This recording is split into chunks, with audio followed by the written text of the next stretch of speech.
PSC അറിവിൻ്റെ പുതിയൊരു വീഡിയോയിലേക്ക് എല്ലാവർക്കും സ്വാഗതം.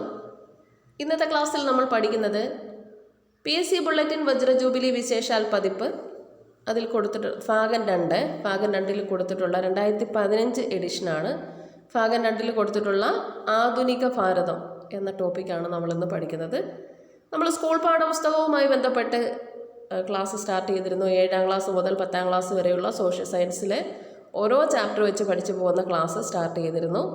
അപ്പോൾ അതിനകത്ത് നമ്മൾ 7ാം ക്ലാസ്സിലെ സോഷ്യൽ സയൻസ് പാർട്ട് 1ലെ 2 ചാപ്റ്റർ നമ്മൾ കംപ്ലീറ്റ് ചെയ്തു. ഏതൊക്കെയായിരുന്നു? യൂറോപ്പ് പരിവർത്തന പാതയിലും രണ്ടാമത്തെ ചാപ്റ്റർ കച്ചവടത്തിൽ നിന്നും അധികാരത്തിലേക്ക്. ഈ കച്ചവടത്തിൽ നിന്നും അധികാരത്തിലേക്ക് എന്ന ടോപ്പിക്കിൽ വരുന്ന ഭാഗമായിരുന്നു യൂറോപ്യന്മാരുടെ ആഗമനം.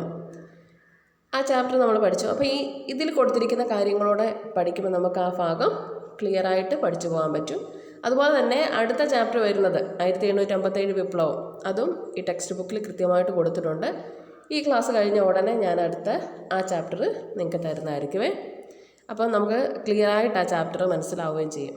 ഓക്കെ, ടെക്സ്റ്റ് ബുക്കിൽ ഒത്തിരി കാര്യങ്ങൾ കൊടുത്തിട്ടില്ല. സ്കൂൾ പാഠപുസ്തകങ്ങളിൽ 7ാം ക്ലാസ്സല്ലേ, അപ്പം ഡീറ്റെയിൽ ആയിട്ടൊന്നും കൊടുത്തിട്ടില്ല.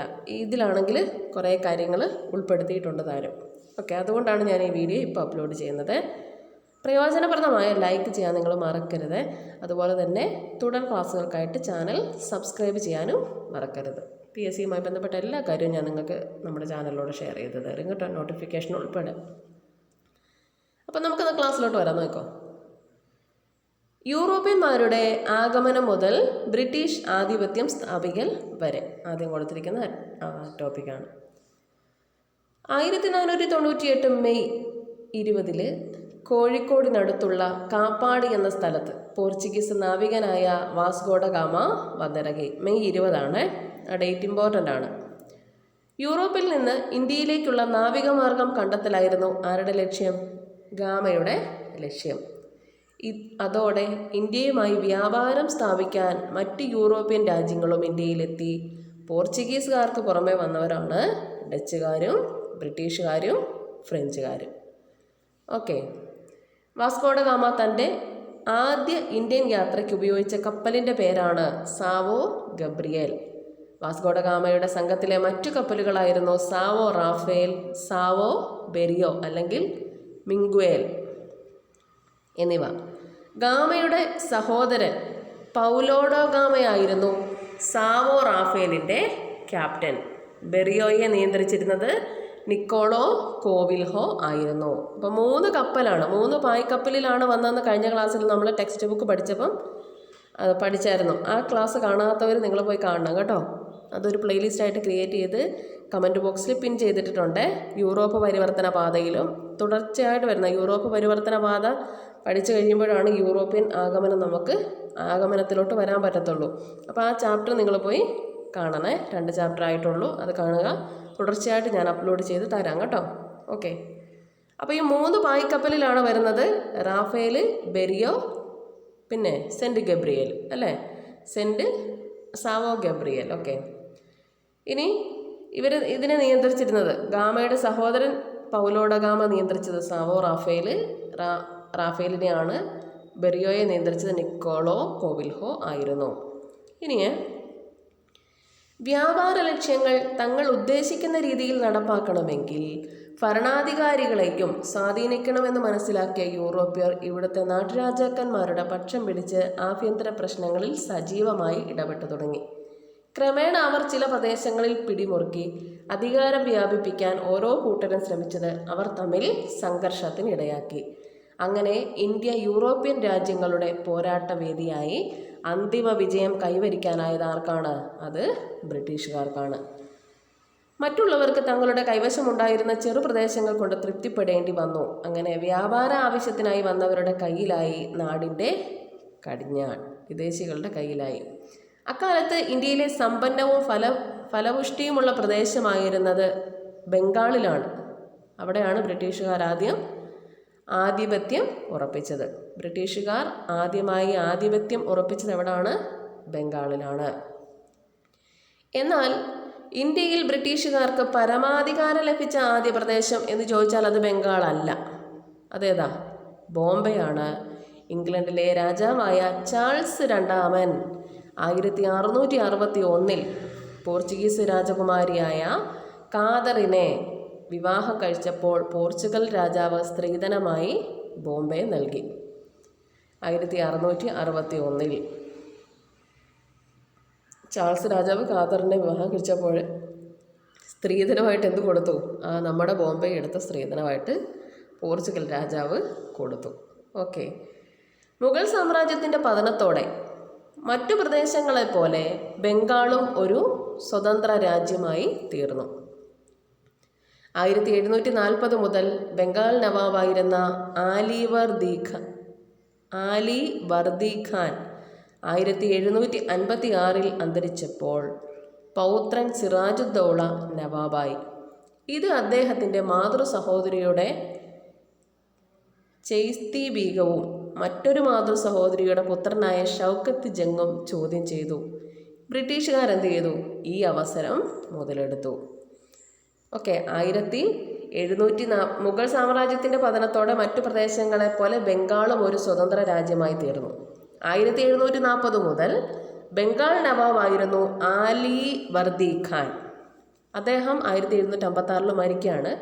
അപ്പോൾ പൗത്രൻ സിറാജുദ്ദൗള നവാബായി. ഇത് അദ്ദേഹത്തിൻ്റെ മാതൃ സഹോദരിയായ ചെയ്തി ബീഗവും മറ്റൊരു മാതൃ സഹോദരിയുടെ പുത്രനായ ഷൗക്കത്ത് ജംഗിനെ ഇഷ്ടപ്പെട്ടോ? ഇല്ല. സിറാജുദ്ദൗള അധികാരത്തിൽ വന്നത് ഇഷ്ടപ്പെട്ടില്ല. അവിടെ ഉണ്ടായ പ്രശ്നം എന്ത് ചെയ്തു? ബ്രിട്ടീഷുകാർ മുതലെടുത്തു. അങ്ങനെയാണ് പ്ലാസി യുദ്ധം ഉണ്ടാകുന്നത്.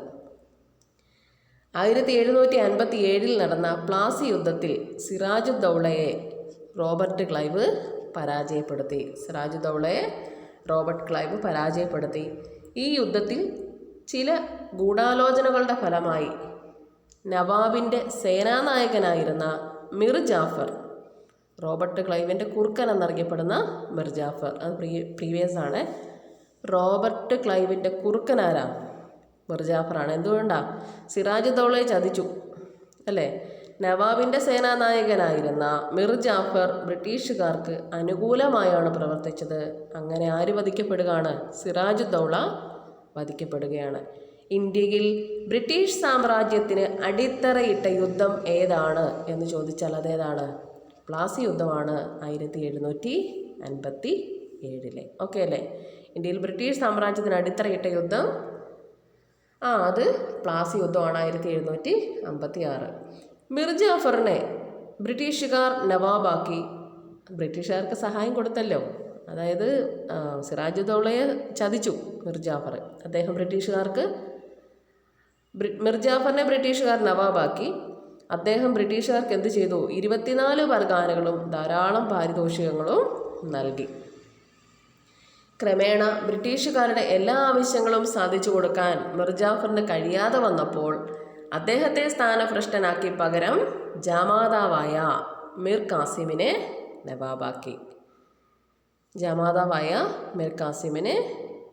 നവാബാക്കി. ബ്രിട്ടീഷുകാരുടെ താളത്തിനൊത്തു തുള്ളാൻ മിർ കാസിം തയ്യാറായില്ല. അതും പ്രശ്നമായി. പിന്നെ ബ്രിട്ടീഷുകാർ മിർ കാസിമിന് തരം പിന്നെ ആരെ നിയമിക്കുകയാണ്? മിർ ജാഫറെ വീണ്ടും നവാബായി അവരോധിച്ചു 1763. ഇനി പറയുന്നത് ബക്സാർ യുദ്ധത്തെക്കുറിച്ചാണ്. റോബർട്ട് ക്ലൈവിൻ്റെ കുറുക്കൻ എന്നറിയപ്പെടുന്നത് ഇമ്പോർട്ടൻ്റ് ആണ് കേട്ടോ. റോബർട്ട് ക്ലൈവിൻ്റെ കുറുക്കൻ എന്നറിയപ്പെടുന്നത് ആരാണ്? അത് മിർ ജാഫറാണ്. ഇനി പറയുന്നത് ബക്സാർ യുദ്ധത്തെക്കുറിച്ചാണ്. ബംഗാളിലെ ആദ്യത്തെ ബ്രിട്ടീഷ് ഗവർണർ ആരാണ്? റോബർട്ട് ക്ലൈവാണ്. ക്ലൈവിൻ്റെ കുറുക്കൻ മിർ ജാഫർ നമ്മൾ പറഞ്ഞു. ബ്രിട്ടീഷ് ഇന്ത്യയിലെ ബാബർ റോബർട്ട് ക്ലൈവാണ്. അക്ബറോ? വെല്ലസ്ലി പ്രഭുവാണ്. ബ്രിട്ടീഷ് ഇന്ത്യയിലെ Babur Robert Clive, Akbar Wellesley. British ഇന്ത്യയിലെ ഔറംഗസീബാണ് കഴ്സൺ പ്രഭു. നോട്ട് ചെയ്തോണേ. Babur Robert Clive, Akbar Wellesley, Aurangzeb Curzon.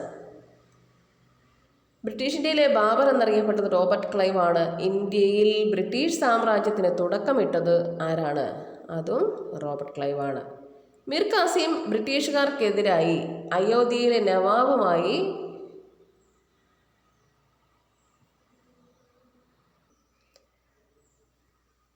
Mir Qasem ബ്രിട്ടീഷുകാർക്കെതിരായി അയോധ്യയിലെ നവാബുമായും മുഗൾ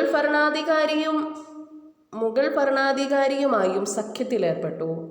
അവരുടെ സംയുക്ത സൈന്യത്തെ ബക്സാറിൽ വെച്ച് ബ്രിട്ടീഷ് സൈന്യം പരാജയപ്പെടുത്തി. ഏതു വർഷം?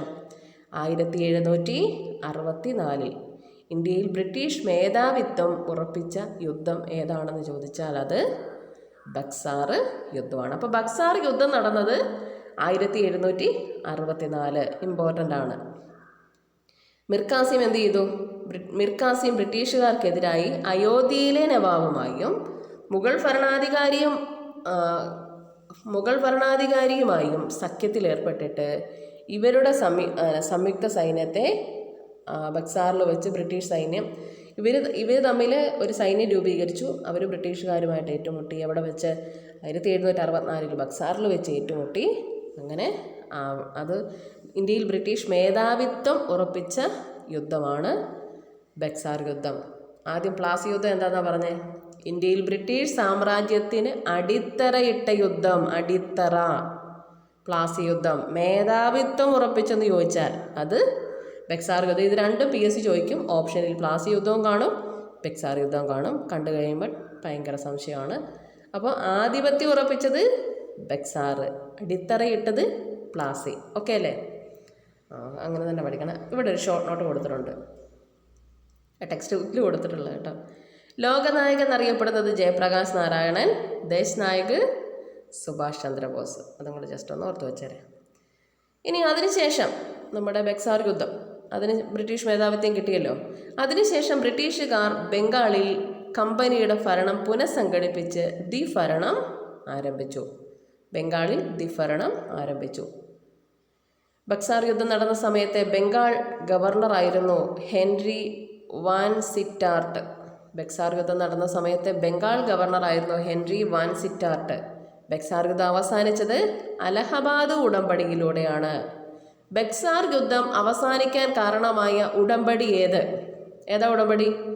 അലഹബാദ് ഉടമ്പടി. 1765. 1765 കേട്ടോ. ഓക്കെ. ഇനി പറയുന്നത് ഇതെല്ലാം നമ്മൾ പാണ്ഡ്യവാഷ യുദ്ധം എല്ലാം കഴിഞ്ഞ ദിവസം ടെക്സ്റ്റ് ബുക്കുമായിട്ട് ബന്ധപ്പെട്ട് പറഞ്ഞായിരുന്നു. ഇത്രയും ക്ലിയർ ആയിട്ടൊന്നും വന്നില്ലല്ലോ അതിനകത്ത്. കുറച്ച് കാര്യങ്ങളല്ലേ ടെക്സ്റ്റ് ബുക്കിൽ കൊടുത്തിട്ടുള്ളൂ. ഓക്കെ. അടുത്ത പാണ്ഡ്യവാഷ യുദ്ധമാണ്. ഇന്ത്യയിൽ സാമ്രാജ്യം സ്ഥാപിക്കാനുള്ള ഫ്രഞ്ചുകാരുടെ മോഹം തകർത്ത യുദ്ധമാണെന്ത്? 1760 പാണ്ഡ്യവാഷ യുദ്ധം. ബക്സാർ യുദ്ധം 1764, പ്ലാസി യുദ്ധം 1757, പാണ്ഡ്യവാഷ യുദ്ധമോ 1760. അപ്പോൾ ബ്രിട്ടീഷുകാരെന്ത് ചെയ്തു? ഫ്രഞ്ചുകാരെ തോപ്പിച്ചു.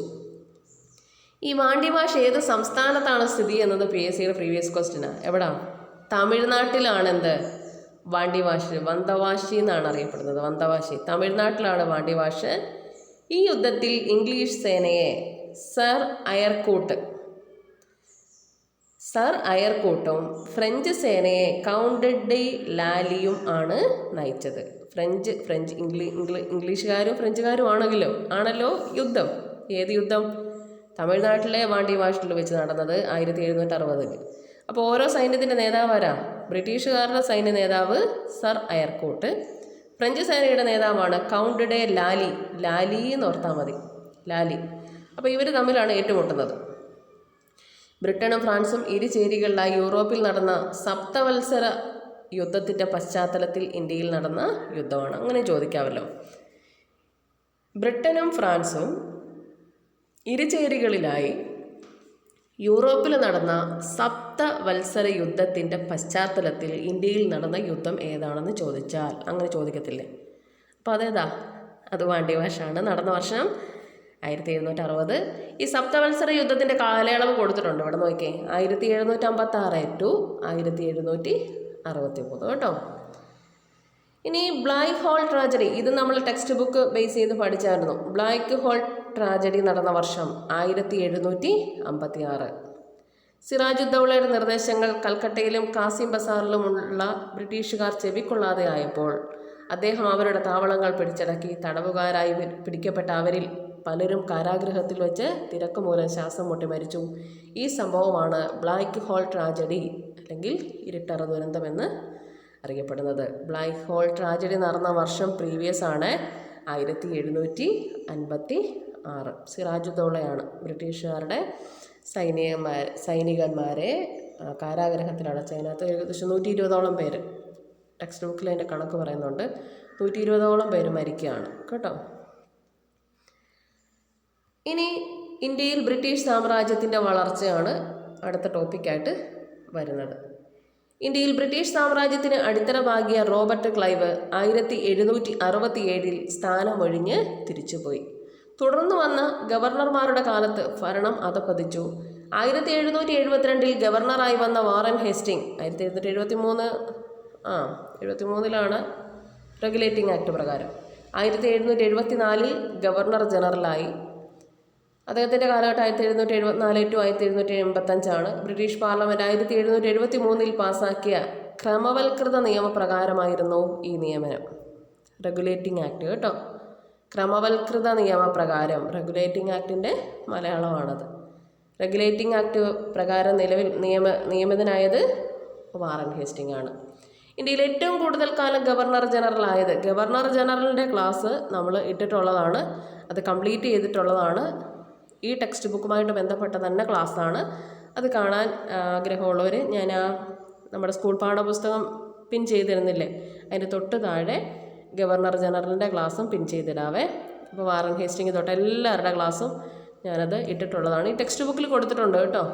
അതുമായി ബന്ധപ്പെട്ട ബനാറസ് ഉടമ്പടിയൊക്കെ വന്നേ നമ്മുടെ 10th ലെവൽ പ്രാഥമിക പരീക്ഷയിൽ ആ ഭാഗത്തുനിന്ന് കുറേ ക്വസ്റ്റ്യൻ, കൽക്കട്ട കോടതി സ്ഥാപിച്ചതാരാന്നൊക്കെ ചോദിച്ചില്ല, ബനാറസ് ഉടമ്പടിയും അതും ഒക്കെ ആയിട്ട് ബന്ധപ്പെട്ട ക്ലാസ്സാണ്. അപ്പം അത് കാണാത്തവർ അതും കാണണേ. കുറേ ക്ലാസ്സുകൾ ഞാൻ ഇട്ടിട്ടുണ്ട് കേട്ടോ.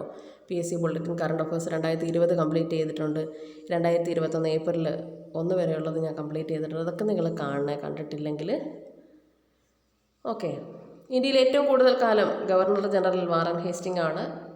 ക്ലൈവ് ആരംഭിച്ച ദ്വിഭരണം വാറൻ ഹേസ്റ്റിംഗ് നിർത്തി. റോബർട്ട് ക്ലൈവ് ആണ് ബംഗാളിൽ ദ്വിഭരണം കൊണ്ടുവരുന്നത്. അതിനെ നിർത്തലാക്കിയത് ആരാണ്? വാറൻ ഹേസ്റ്റിംഗ് ആണ്. കൂടുതൽ കാര്യക്ഷമവും ശാസ്ത്രീയവുമായ ഭരണവ്യവസ്ഥ കൊണ്ടുവരികയും ചെയ്തു. ധനകാര്യ നീതിന്യായ വ്യവസ്ഥകൾ പരിഷ്കരിച്ച അദ്ദേഹം സിവിൽ ക്രിമിനൽ കോടതികളും അപ്പീലിന് സുപ്രീം കോടതിയും സ്ഥാപിച്ചു. അപ്പോൾ ഇതുമായി ബന്ധപ്പെട്ട ക്ലാസ് ഞാൻ ഇട്ടിട്ടുള്ളതാണ്. 2ാം മൈസൂർ യുദ്ധവും 1ാം മറാഠി യുദ്ധവും അദ്ദേഹത്തിൻ്റെ കാലഘട്ടത്തിൽ ആയിരുന്നു. ബ്രിട്ടീഷ് പാർലമെൻറ്റ് ഇംപീച്ച്മെൻറ്റിന് വിധേയനാക്കിയ ഗവർണർ ജനറലാണ് ആര്? അത് വാറൻ ഹേസ്റ്റിംഗ് ആണ്. ഇമ്പോർട്ടൻ്റ് ആണ് പോയിൻ്റ്. ബ്രിട്ടീഷ് പാർലമെൻറ്റ് ഇംപീച്ച്മെൻറ്റിന് വിധേയനാക്കിയത് വാറൻ ഹേസ്റ്റിങ്ങിനെയാണ്. വാറൻ ഹേസ്റ്റിങ്ങിനെ കുറ്റവിചാരണ ചെയ്തുകൊണ്ട് ബ്രിട്ടീഷ് പാർലമെൻറ്റിൽ പ്രസംഗിച്ചത് എഡ്മണ്ട് ബർക്കാണ്.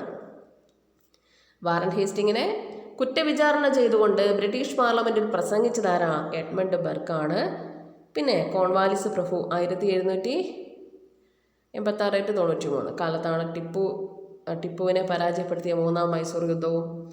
1793 to 1798 വരെ ജോൺ ഷോർ ഗവർണർ ജനറലായി. വെല്ലസ്ലി പ്രഭുവിൻ്റെ കാലത്താണ് 4ാം മൈസൂർ യുദ്ധത്തിൽ ടിപ്പു സുൽത്താൻ കൊല്ലപ്പെടുന്ന 1799. കഴിഞ്ഞ ടെക്സ്റ്റ് ബുക്കുമായി ബന്ധപ്പെട്ട ക്ലാസ്സിൽ ഈ കാര്യങ്ങളെല്ലാം ഞാൻ പറഞ്ഞതാണ്. ജോർജ് ബോർലോയുടെ സമയത്തായിരുന്നു വെല്ലൂർ കലാപം. 1706 ജോർജ് ബോർലോ. ബ്രിട്ടീഷ് ഗവർണർ ജനറലിനെ കുറിച്ച് പഠിക്കുമ്പോൾ ജോർജ് ബോർലോയും അവരെക്കുറിച്ചുള്ള കംപ്ലീറ്റ് ക്ലാസ് ഇട്ടിട്ടുള്ളതാണ്. പഞ്ചാബിലെ രഞ്ജിത്ത് സിംഗുമായുള്ള അമൃത്സർ ഉടമ്പടി 1709. മിൻറ്റോ പ്രഭു ഒന്നാമൻ 1707 to 13 ഭരിക്കുമ്പോഴായിരുന്നു. പിണ്ടാരികൾ എന്ന കൊള്ള സംഘത്തെ അമർച്ച ചെയ്തത് ഹേസ്റ്റിംഗ് പ്രഭുവാണ്. 1713 to 1723 കാലഘട്ടത്തിലാണ് പിണ്ടാരികൾ എന്ന കൊള്ള സംഘത്തെ അമർച്ച ചെയ്തത് ഹേസ്റ്റിംഗ് പ്രഭുവാണ്. ഇതിനകത്ത് ഷോർട്ട് നോട്ടായിട്ട് കൊടുത്തിട്ടുണ്ട് ഒറ്റ നോട്ടത്തിൽ എന്ന് പറഞ്ഞ്. 2ാം അലക്സാണ്ടർ ഡെമട്രിയസ് പ്രാചീന ഇന്ത്യയിൽ. മധ്യകാല ഇന്ത്യയിൽ 2ാം അലക്സാണ്ടർ എന്ന് പറഞ്ഞാൽ അലാവുദ്ദീൻ ഖിൽജി. 2ാം വിവേകാനന്ദൻ സ്വാമി രംഗനാഥാനന്ദ. 2ാം അശോകൻ കനിഷ്കൻ. 2ാം ജിനൻ ആര്യസുധർമ്മൻ. 2ാം ബുദ്ധൻ പത്മസംഭവ. ജസ്റ്റ് ഒന്ന് വായിച്ചെന്നുള്ളൂ, നിങ്ങൾക്കത് ഒന്ന് നോട്ട് ചെയ്ത് വെച്ചോ കേട്ടോ. ബനാറസ് ഉടമ്പടി ഈ ഒറ്റ നോട്ടത്തിൽ എന്ന് പറഞ്ഞ് കൊടുത്തിട്ടുള്ള കാര്യങ്ങളിൽ വന്നിട്ടുള്ളതായിരുന്നേ. ബനാറസ് ഉടമ്പടി വാറൻ ഹേസ്റ്റിംഗ്. ഓക്കെ. അതിനുശേഷം ഈ പ്രഭുക്കന്മാരുടെയൊക്കെ ഞാൻ, അതായത് ബ്രിട്ടീഷ് ഗവർണർ ജനറലിൻ്റെ ക്ലാസ് ഈ രീതിയിലല്ല, ഓരോരുത്തരും അതുമായി ബന്ധപ്പെട്ട കാര്യങ്ങൾ അപ്ലോഡ് ചെയ്തിട്ടുള്ളതാണ് കേട്ടോ. അതുകൊണ്ട് ആ ക്ലാസ് നിങ്ങൾ കാണുക. ഇവിടെ നോക്കിയോ, ഇത് ഡൽഹൌസി പ്രഭു ഇട്ടിട്ടുണ്ട്. റെയിൽവേ, കമ്പി സമ്പ്രദായം എന്നിവ കൊണ്ടുവരികയും ഗതാഗത വ്യാപാര സൗകര്യങ്ങൾ വർദ്ധിപ്പിക്കുകയും ചെയ്ത് ഇന്ത്യയെ ആധുനീകരിച്ച ഡൽഹൌസി ആധുനിക ഇന്ത്യയുടെ സൃഷ്ടാവ് എന്ന് അറിയപ്പെടുന്നു. തുടർന്ന് ഗവർണർ ജനറലായ കാനിങ് പ്രഭുവിൻ്റെ കാലത്താണ് 1757 കലാപം. ഇന്ത്യക്ക് വേണ്ടി ബ്രിട്ടീഷ് പാർലമെൻറ്റ് പാസ്സാക്കിയ ആദ്യ നിയമം 1773 റെഗുലേറ്റിംഗ് ആക്ട് അല്ലെങ്കിൽ ക്രമവൽകൃത നിയമം. ഇന്ത്യയിലെ ആദ്യത്തെ governor general Warren Hasting. Pitt's India act British parliament പാസ്സാക്കിയ വർഷം 1784. ശാശ്വത ഭൂനികുതി വ്യവസ്ഥ ആവിഷ്കരിച്ചത് 1793 ആരാണ്? കോൺവാലിസ് പ്രഭു. സൈനിക സഹായ വ്യവസ്ഥ ആവിഷ്കരിച്ചത് വെല്ലസ്ലി പ്രഭു 1798 വെല്ലസ്ലി പ്രഭു. ഇന്ത്യക്കാരുടെ ക്ഷേമത്തിലും സാംസ്കാരിക പുരോഗതിയിലും താല്പര്യം കാണിച്ച ആദ്യത്തെ ഇംഗ്ലീഷ് ഭരണാധികാരിയാണ് വാറൻ ഹേസ്റ്റിംഗ്. ഇന്ത്യക്കാരുടെ ക്ഷേമത്തിനും സാംസ്കാരിക പുരോഗതിയിലും താല്പര്യം കാണിച്ചു വാറൻ ഹേസ്റ്റിംഗ്. സിന്ധിനെ ബ്രിട്ടീഷ് ഇന്ത്യയോട് ചേർത്ത സേനാനായകൻ സർ ചാൾസ് നേപ്പിയർ ആണ്. സിന്ധിനെ ബ്രിട്ടീഷ് ഇന്ത്യയോട് ചേർത്ത സേനാനായകനാണ് സർ ചാൾസ് നേപ്പിയർ. മൂന്നാം മൈസൂർ യുദ്ധം അവസാനിക്കാൻ കാരണമായ സന്ധി നമുക്കറിയാം, 1792 ശ്രീരംഗപട്ടണം സന്ധി. ഏഷ്യാറ്റിക് സൊസൈറ്റി ഓഫ് ബംഗാൾ സ്ഥാപിച്ചത് വില്യം ജോൺസും royal Asiatic society of Bengal സ്ഥാപിച്ചത് വാറൻ ഹേസ്റ്റിംഗുമാണ്. Asiatic society of Bengal William Jones. Royal എന്നൊരു വാക്ക് അവിടെ വന്നാൽ royal Asiatic society of Bengal സ്ഥാപിച്ചത് വാറൻ ഹേസ്റ്റിംഗ്. മെക്കാളെ പ്രഭുവിൻ്റെ നേതൃത്വത്തിലുള്ള കമ്മീഷൻ്റെ നിർദ്ദേശപ്രകാരമായിരുന്നു ഇന്ത്യയിലെ അധ്യയന മാധ്യമം ഇംഗ്ലീഷ് ആക്കിയത് വില്യം ബെൻറ്റിക് പ്രഭു. ലോർഡ് മെക്കാളയുടെ നിർദ്ദേശപ്രകാരമാണ് കേട്ടോ. അപ്പോൾ അടുത്തത് 1757 ഒന്നാം സ്വാതന്ത്ര്യ സമരം. അത് ഞാൻ ഒരു വീഡിയോ അപ്ലോഡ് ചെയ്തിട്ടുള്ളതായിരുന്നു. ഇതും കൂടെ ആകുമ്പോഴത്തേനും നിങ്ങൾക്കത് ക്ലിയറായിട്ട് കിട്ടും കേട്ടോ. കഴിഞ്ഞ ദിവസം ഞാനൊരു വീഡിയോ അപ്ലോഡ് ചെയ്തിട്ടുണ്ടായിരുന്നു. അപ്പം PDF വെച്ചെടുക്കുമ്പോഴത്തേനും അത് നിങ്ങൾക്ക് ക്ലിയറായിട്ട് കിട്ടുന്നതായിരിക്കും. ഇന്നത്തെ ക്ലാസ് ഇത്രയേ ഉള്ളൂ. ഞാൻ ഉടനെ ബാക്കി അപ്ലോഡ് ചെയ്ത് തരുന്നതായിരിക്കും. 7ാം ക്ലാസ്സിലെ 3ാമത്തെ ചാപ്റ്ററും.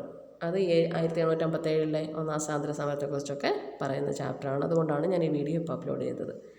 നെക്സ്റ്റ് ക്ലാസ്സിൽ നമ്മൾ ഇത് പഠിക്കുന്നതായിരിക്കും കേട്ടോ. അപ്പോൾ ഈ വീഡിയോ പ്രയോജനപ്രദമായാൽ ലൈക്ക് ചെയ്യാനും ഷെയർ ചെയ്യാനും മറക്കരുത്. തുടർ ക്ലാസ്സുകൾക്കായിട്ട് സബ്സ്ക്രൈബ് ചെയ്യാനും മറക്കരുത്. നിങ്ങളുടെ ഓരോ ലൈക്കും എനിക്ക് ഭയങ്കര പ്രധാനപ്പെട്ടതാണ് കേട്ടോ. കമൻറ്റുകളും നിങ്ങൾ കമൻറ്റും ലൈക്കും ഒക്കെ ഇടുന്നതിനനുസരിച്ചാണ് നമുക്ക് ഈ ക്ലാസ് എടുക്കാനൊക്കെ ഉള്ളൊരു ഉന്മേഷം കിട്ടുന്നത്. അപ്പോൾ നിങ്ങളങ്ങനെ ലൈക്ക് ചെയ്ത് പ്രോത്സാഹിപ്പിക്കുക. പ്രയോജനപ്രദമാണെങ്കിൽ മാത്രം ലൈക്ക് ചെയ്യുക കേട്ടോ. ഓക്കെ, അപ്പോൾ പുതിയൊരു വീഡിയോയിൽ കാണാം. താങ്ക്